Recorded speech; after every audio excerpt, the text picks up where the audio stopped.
means we have to then divide out, right, this and this. So our income is going to have to be split between two cards, and our chargeable expenses, sorry, I was off camera there, sorry guys.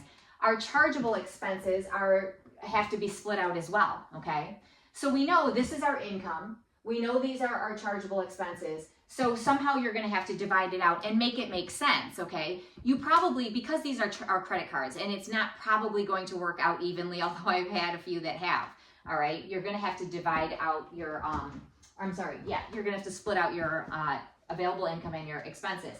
So if you were to split out your income evenly, let's say 2,662 divided by 2, okay, is going to be 1,331, okay? So then we would have to subtract off from each of these 1,331, 1,331, okay?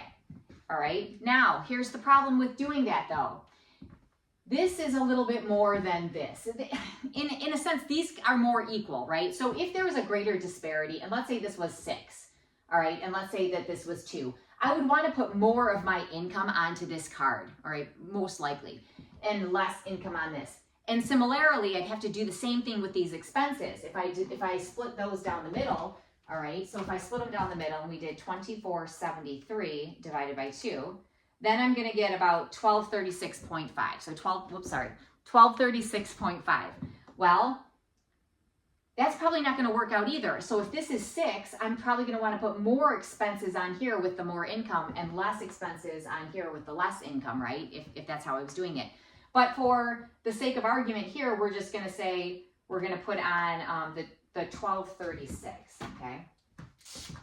All right, so if I do this, right, and we subtract it out, so 1236, that's going to be our expenses. Okay, so 1236. So let's take 3,000 minus the 1,331. That's going to be 1,669.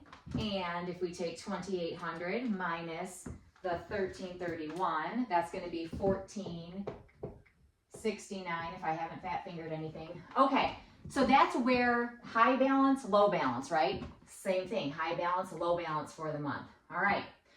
So what's my next step? So I know that I have my chargeable expenses that I've split here of 1236, okay?